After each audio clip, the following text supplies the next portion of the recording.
Good morning मेरे प्यारे बच्चों। आज मैं पाठ 6 भौतिक तथा रासायनिक परिवर्तन के वीडियो भाग 3 में अगले प्रश्नों के बारे में पढ़ाएंगे बच्चों। और अगले का पहला प्रश्न है, इन दोनों में से कौन अस्थायी है, भौतिक परिवर्तन या रासायनिक परिवर्तन। बच्चों, मैं आप सभी को वीडियो भाग 1 में भौतिक तथा रासायनिक परिवर्तनों के बारे में पढ़ा चुका हूं, तो इसका उत्तर होगा भौतिक परिवर्तन। ठीक बच्चों, अब प्रश्न संख्या 2 है, भौतिक परिवर्तनों के 2 उदाहरण दीजिए। बच्चों, भौतिक परिवर्तन के बहुत से उदाहरण मैं आपको बताया था। उन्हीं उदाहरणों में से आपके 2 उदाहरण हैं, बल्ब का पिघलना और विद्युत बल्ब का चमकना। ठीक बच्चों, ये दोनों जो है भौतिक परिवर्तन के 2 उदाहरण हैं। तो बच्चों, अब जो तीसरा क्वेश्चन है आपका अगले का, मक्खन का पिघलना भौतिक परिवर्तन क्यों है।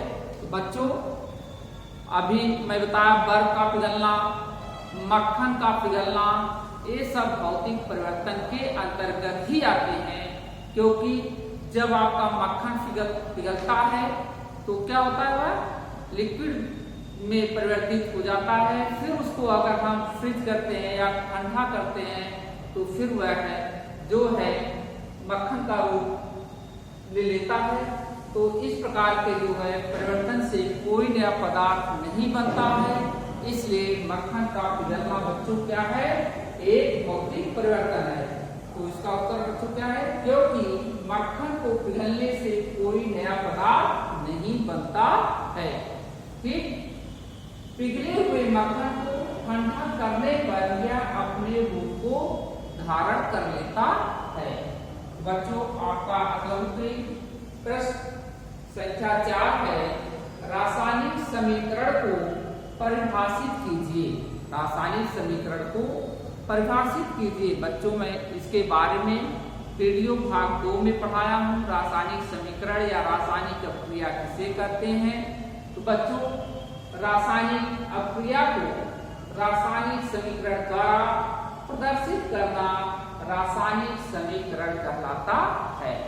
बच्चों, आपको जैसे आपका कार्बन है ऑक्सीजन के साथ क्रिया करता है तो आपका कार्बन डाइऑक्साइड होता है। इस प्रकार जो अपक्रिया है इसको हम समीकरण के द्वारा दर्शाते हैं बच्चों, वह आपका रासायनिक जो है समीकरण कहलाएगा। ठीक बच्चों, तो अब मैं आपको लघुत्तरी प्रश्नों के बारे में पढ़ाएंगे। बच्चों, अगलघुत्तरी प्रश्न आपका समाप्त हुआ। अब लघुत्तरी प्रश्न का जो पहला प्रश्न है, रासायनिक परिवर्तन को परिभाषित कीजिए, इसके 2 उदाहरण भी दीजिए। ठीक बच्चों, अब इसका उत्तर है, रासायनिक परिवर्तन वह प्रक्रिया है जिसमें नए पदार्थ या नए गुणों वाला पदार्थ बनता है। उसे हम क्या कहते हैं बच्चों, रासायनिक परिवर्तन।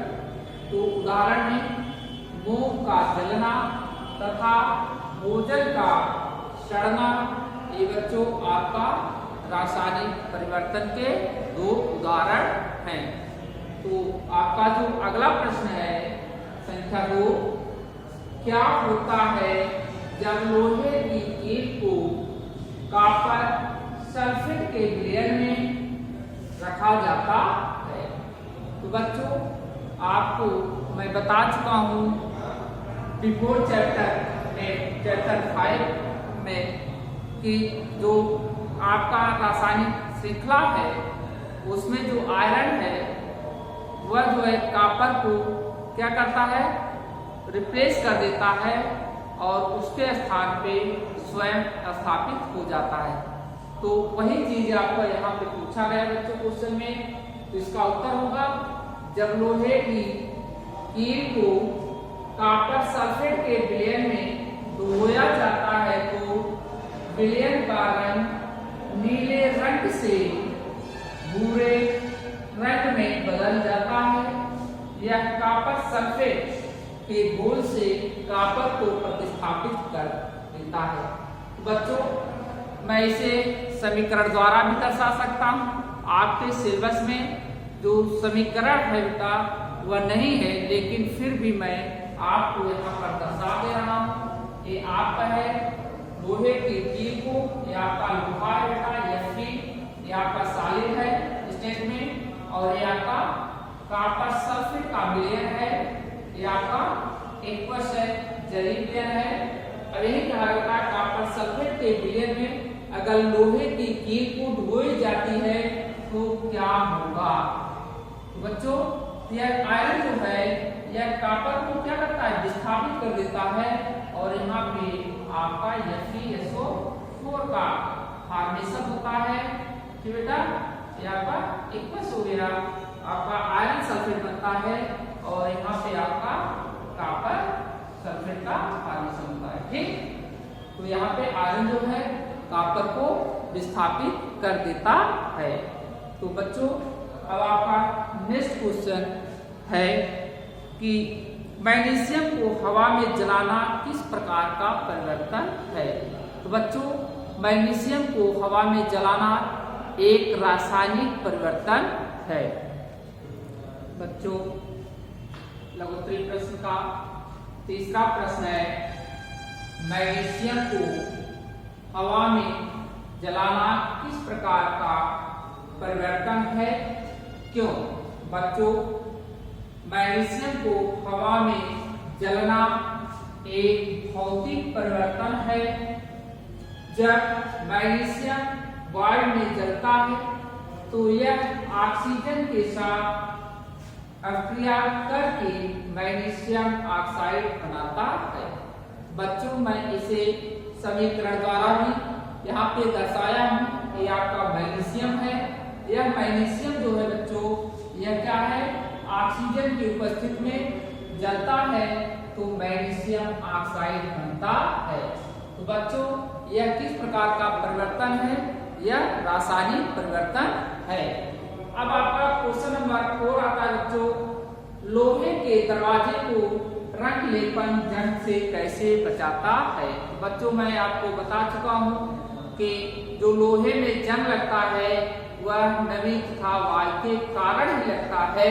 तो नमी तथा वायु के संपर्क में आने से रोकने के लिए जो है लोहे के दरवाजे या लोहे के ऊपर जो है रंग लेपन करने से उसमें जंग नहीं लगता है। तो बच्चों इसका जो उत्तर है रंग लेपन लोहे के दरवाजे को नमी तथा वायु के संपर्क में आने से बचाता है, इसलिए जंग नहीं लगता है।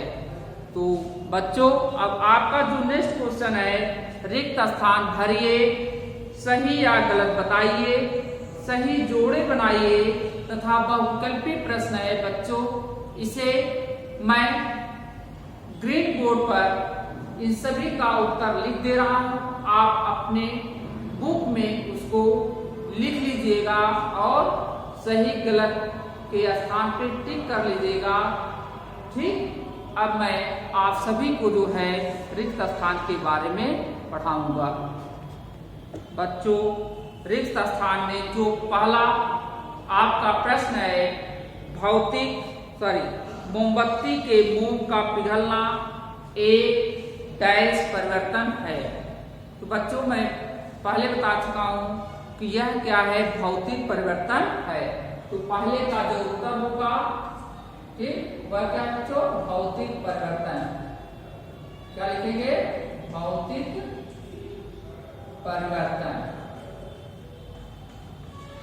ठीक, दूसरा क्वेश्चन है लकड़ी के चूल्हे में जलना एक परिवर्तन है। तो बच्चों चूल्हे का लकड़ी में जलना एक रासायनिक परिवर्तन है। दूसरे में क्या बनेगा बेटा, रासायनिक परिवर्तन।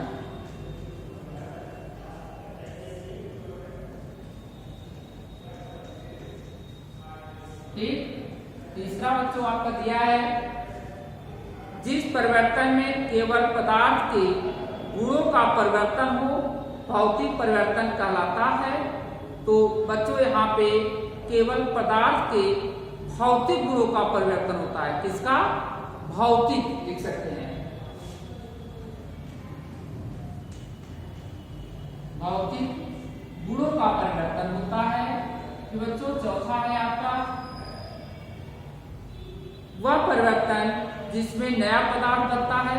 बच्चों आपको बताया हूं, जिसमें नया पदार्थ बनता है उसे हम रासायनिक अभिक्रिया कहते हैं। तो आपका क्या रासायनिक परिवर्तन कहते हैं, रासायनिक। तो तीसरे में आप क्या करेंगे बेटा, आपका रासायनिक फिलअप करेंगे। तो अब आपका आता है बच्चों नेक्स्ट क्वेश्चन, सही या गलत बताइए। प्रश्न संख्या अंग, प्रश्न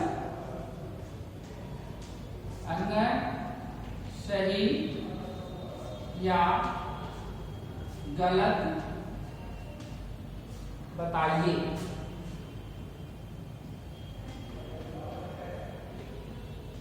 बच्चों पहला है दूध का दही में बदलना एक भौतिक परिवर्तन है। बच्चों दूध का दही में बदलना यह भौतिक परिवर्तन नहीं है, यह क्या है, रासायनिक परिवर्तन है। इसलिए यह क्या है बच्चों, आपका गलत है। दूसरा है आपका, दूसरा लोहा का जंग समान पदार्थ है।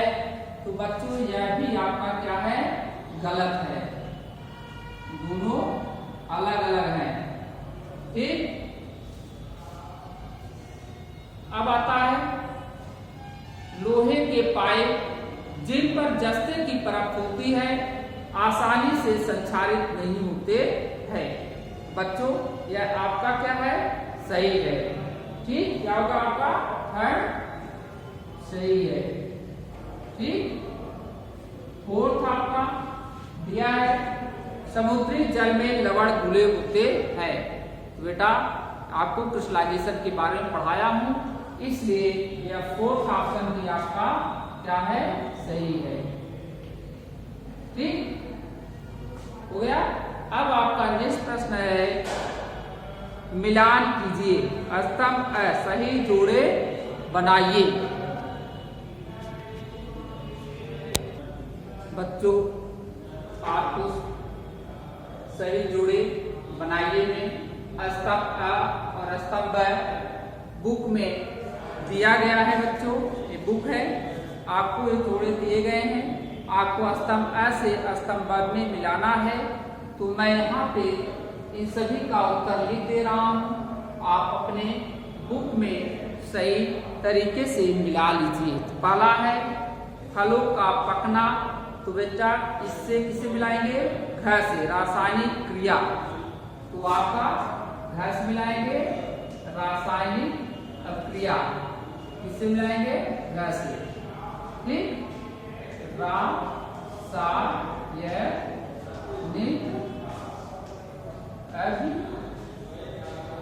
अभिक्रिया। ठीक। अब दूसरा दिया है जल का वाष्पीकरण का, यह क्या है, भौतिक परिवर्तन।